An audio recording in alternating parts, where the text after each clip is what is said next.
What's up, everyone? Hope you had a good day. Today was a strange one. Wasn't very easy to read for myself, at least. I'm gonna break down exactly what I was thinking at certain times and why I didn't take any trades. I could pull up IBKR here. I didn't take any trades today. I have no orders, no trades. I'll explain why I didn't take anything, and then I'll go into the charts a little bit and get into some psychology. So first thing was the pre-market plan.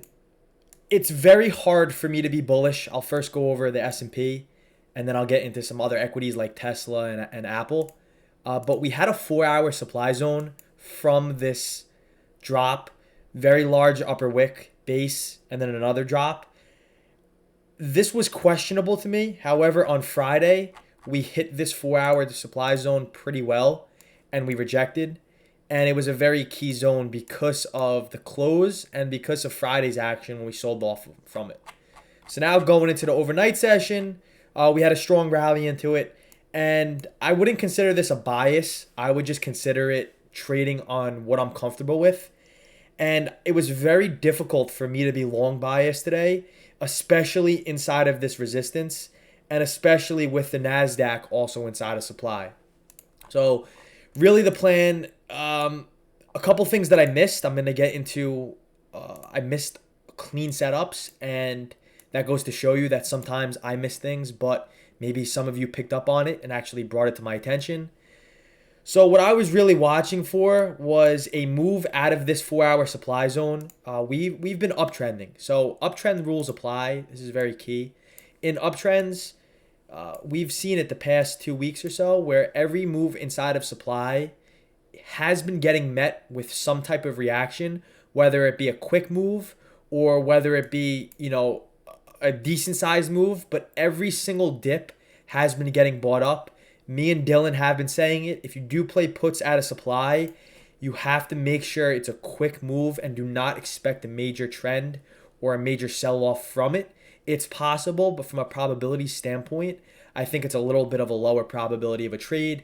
Every single move down has been getting bought up, and every single move inside of supply has been getting bought up as well with it, but kind of met with a quick little reaction.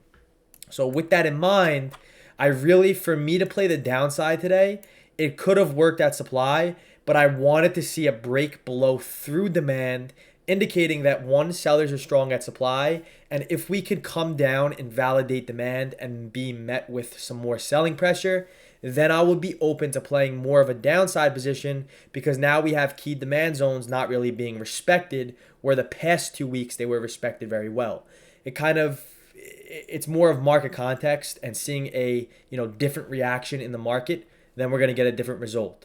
So right now, moving forward, the only way I'll be cool with playing a move to the downside for a trend or for continuation is if we get a move out of supply. Maybe it creates new supply, maybe it rejects perfectly, maybe it puts in a lower high at supply, something giving me added confirmation with some sort of a retest. I'll be open to it. But I really will be open to it when demand zones to the downside are not very reliable. We have a ton of different demand zones from this past 2-week rally, and once they stop becoming respected pretty well, then we're going to get a good clue that the market potentially can pull back, and we're going to have to switch how we trade. Right now, we've been trading that pullbacks have been getting bought up at demand, and supply zones have been met with new buying and strong volume. But now we're coming into more resistance, but I'll get into that in tomorrow's plan. So today the market opened up, and really one thing that I missed, and someone brought it to my attention before the market opened up, and I really wish I included this in the pre-market plan because this was a solid setup, and I didn't ignore it, but I didn't think, this is where an emotion comes involved, I didn't think it was going to be reliable. So this was a 30-minute demand zone from Friday's action that bounced perfectly Friday and rallied. Fast forward to today, we hit it to the exact tick, and we bounced from it. So this was kind of a missed opportunity for me. But where my head was at, so first thing, the market opened up, and I said I'm not really interested in a downside move unless we could get below this demand zone. So yeah, we rallied inside of supply. Yes, this thing sold out of supply, but I really wasn't open to this. And in the first, pull up intraday commentary here. In the first few minutes, I said, let the market develop, be patient, know the conditions, know when to be active. So I said NASDAQ and other tech equities are very strong. Apple, Nvidia, Tesla, they were all rallying. I mean, Apple out the gate bounced off that 2-hour demand zone I put in the pre-market plan, and this worked out perfectly. I mean, I didn't take this. I really wasn't looking to take it, but this bounced off demand perfectly and rallied inside of supply. So with the strength of Apple, with Tesla holding up as well, rallying in the first, 15, 20 minutes. NASDAQ also had a very strong morning rally.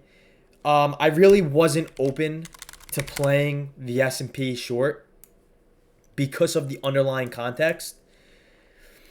I said I'm personally not interested in stepping in front of these bulls at the moment. No reason to try to play a reversal with such strength. That's kind of how I gauge the strength. If you were to look at other moves where it was a high quality setup, then we're going to have equities following along with the market, especially at our respecting zones. And today we really had follow through with equities and NASDAQ, and I really didn't find it acceptable to playing short at that supply. So I said at 9:57, I want to show exactly where my head was at that point. The market looked like this right here, a strong rally inside of supply. At this point, I had no reason to play long, and I had really no reason to play short. If I long up here, why? We're still below pre-market highs. We're still inside of this supply zone. Apple's coming into supply. Tesla has supply overhead. It really didn't make sense to get long up here, and it also did not make sense to get short either. This is where I always say, if you're 50-50 about something, it could go either way, then don't trade it. This move right here did not fit my plan. It's not fitting on how I trade. I didn't see something that interests me, and you have to be okay with sitting on your hands and waiting for your edge to develop and something with the market to present itself. Patience, I know what makes me money, and if I don't see it, I simply do not put a trade on. I did not see anything here, bull or bear. And then at 10:41, I posted my next update. The market looked like this. So now we're having a hard time at supply. Apple and Tesla both hit supply at this point. Now, I didn't take this trade. I'm only talking and reviewing the chart after the fact. But look at this clean double top rejection on Tesla. I mean, this thing rejected pretty nice, solid double top, and this thing started moving lower, supporting the market moving lower as well. And again, I can't play long or short right here. Why should I get long right here? Why should I get short? I can't answer those questions, so I just don't take the trade. I really did not see much in the first hour and a half, 2 hours of the market open. And there's no edge in this movement. We're moving in a very tight range. We're moving sideways. This is a 16-point range. Compared to like a 5-minute candle on Friday, we moved in a 30 to... Yeah, on Friday, we moved in a 16-point range on one 5-minute candle. Whereas today, the market was open for 2 hours, and we moved in a 16-point range. So there's no edge in this. It's kind of discouraging, and for new traders, if you don't sit on your hands, you're going to get destroyed in this movement. You can't ignore, or you got to ignore the red box in this point, act like we have nothing here, and ask yourself, does it make sense to get long? Does it make sense to get short? And if you can't answer those questions, or at least one of them, or if you can answer yes to both of them, then do not take a trade. If you are 50-50, if your signals do not align, if your entry, your edge, your plan does not fit the market, then do not trade it. Sit on your hands. Then the market started selling off into this 2-hour demand zone. No signs of buying. People see a green candle and they think the market's going to come up. You got to use more clues than that in this market. I've been really utilizing Bookmap a lot. And if we go back to that sell-off, we really don't see much. This is that sell-off. Other than aggressive selling coming into the zone, we really don't see any large passive buyers. And we just see a lot of consolidation with, not too much action leaning towards the bull side. So fast forward a little bit more. Then the market comes down. We start to see some buying around 12 o'clock, 12:05-ish. and we get below this 2 hour zone. Now, if you were technically watching the pre-market plan, I really wanted to see a move below this demand zone to play puts, targeting the demand lower. However, from a contextual standpoint, if we're shorting an extended move like this with such heavy selling pressure and nothing really to it, other than we broke below demand, that is not valid to me. You got to use more clues and more structure than, hey, we broke below demand, let me get short. That's really not how it works. What the bottom of a demand zone really usually is a low or a high. And you know what happens at lows or highs. It's a perfect trap for retail to get long or short. And we broke below the low. We hit that 30-minute demand. I was aware of this. Two people brought it to my attention before the market opened up. I kind of brushed it off a little bit, and it bounced off of that thing perfectly. Now, this is going to be speaking in hindsight right here. I did not see anything proper really to get the market long at this demand zone other than a large passive buyer. Really not even that large either, 250 lots on the bid. And the last seller sold right at that passive buy order, swiped away that liquidity, and the market couldn't go lower. And then as soon as that buyer got filled, look at the prints that came through. So this is kind of the confirmation that I have been using in this market. It really wasn't very, very clear with this bounce. But as soon as that buyer got filled passively, the book kind of flipped and leaned more towards the aggressive buy side from that bounce. And, we had a solid move from that. Some more buy orders that came through. And the book kind of flipped from, heavy selling to now more buying than selling on the move up. So that could have been a good buy right there. I really wasn't watching it. Like I said, it goes to show you some zones that I might not mention or even seen, work out well. So I always encourage you guys to come up with your own plans and your own zones because, I'm not perfect. Sometimes I miss clean, obvious trades that are in front of my face. So then we start bouncing, and it was a very low volume rally. The only other thing that I could have seen other than an entry down here when we saw the tape kind of flip from the buy side was maybe a downtrend break right here. Because as soon as we broke this downtrend, look at the volume spike that came in. And then we had a clean afternoon rally. But I think today was a day that it was extremely hard to find an entry. And the first 2 hours was very choppy. Then we got that dip. Didn't find buyers at the 2-hour demand, but we found buyers at the 30-minute demand zone that I did not have on watch today. Some members did. And then we got a low volume rally out of that. And I think finding an entry on this rally was a little difficult for proper risk to reward. Other than this downtrend break, maybe stop below VWAP or stop below the structure, targeting the supply above, and we hit it perfectly. But yeah, Tesla and Apple, those were clean setups as well. Let's see here. Yeah, this was kind of sideways action. So, yeah, we're inside of supply, but I don't really see much on this chart. It's not very clean. I like seeing clean action. I don't know how to define clean action because it's just something that my eyes are trained to see through experience and screen time. But I really didn't see anything high quality other than stuff in hindsight after the fact. And because of that, I'm cool with not taking a setup.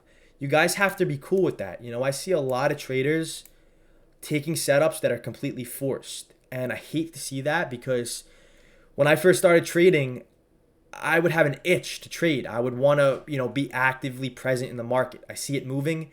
I see it moving up. And like, this thing's moving up. Let me get in, right?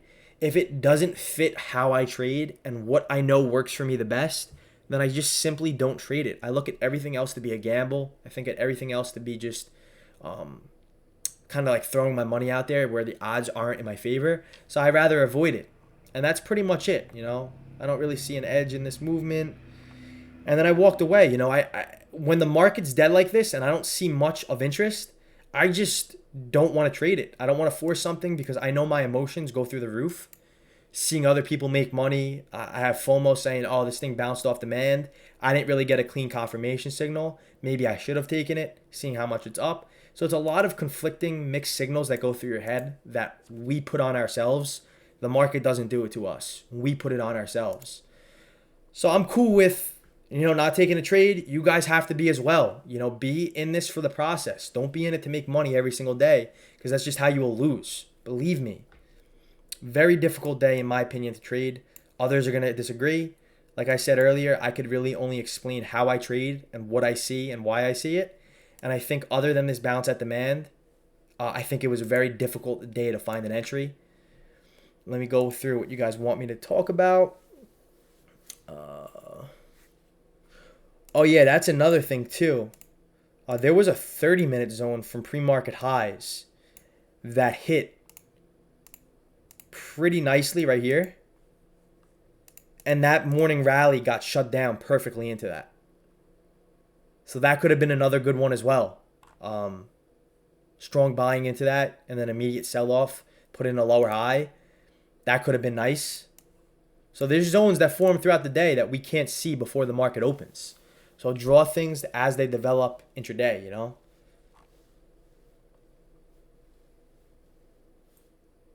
Yeah, a lot of people are asking low volume. The low volume doesn't really affect my decisions on where I think the market's going to head. The low volume just makes it a little difficult to actively trade because we're going to want to try to force a setup that really might not be there. And I find lower volume conditions to be a little difficult to trade. But that's fine. I mean, like I said earlier, we are in uptrending rules. The rules and uptrends are dips into demand are good areas to take long, and supply is a good area to take profit from that long position, not vice versa.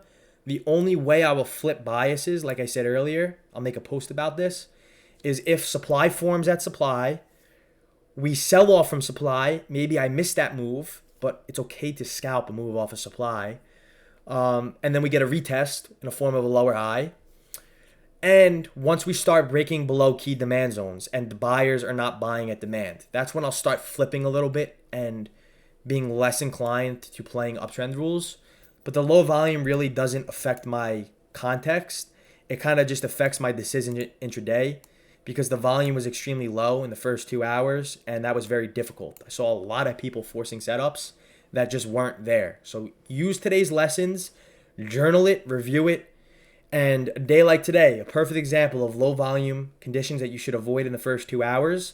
Become aware of it, so if you see it again in the future, you know what not to do. That's how I learn, and that's how you learn the best in the market. Reviewing what happened, reviewing what you did right, what you did wrong, reflecting on it, and then when you see common similarities in the future, your brain subconsciously thinks about it, and it protects you, and it gets you in the right position. Our brain is like a muscle. We go to the gym every day, we lift, our muscles are getting stronger, they're getting bigger. It's the same thing with the mind. When we're trading and we're starting to see different things develop in real time, our brain is becoming more aware of it. We're becoming stronger. And when we see the same situation or similar in the future, our brain subconsciously is going to be aware of it. And that's how we get better. And that's when we take better, high quality decisions. So I don't want to make this too much of a rant. I hope it helped. Today was really non-eventful for me. The market will always be there. If you didn't see an opportunity today, tomorrow we could have a $1 million setup. Market is not going anywhere. If you didn't take a trade, do not feel discouraged. I didn't take a trade today. I'm totally cool with it because tomorrow I know I could wake up and have the best trade that I have ever taken in my life. Or the day after that, I know it could happen. So I'm going to leave you all off on that. I hope it helped. I would appreciate any feedback. Just tag me in the chat room. A lot of people, every time I post about Bookmap, I get tons of questions about it. There's a Bookmap resource tab on the bottom of the Discord and the trading resources. There's some Bookmap videos that the Bookmap people have created. And then there is a discount code that I got you guys for those that are interested in Bookmap. Like I said, I use it in pretty much all my ES and NQ context and confirmations. So I'll see you all tomorrow. Tomorrow will definitely be a better day. We're prepared for tomorrow from today's lessons. Always remember that. Peace.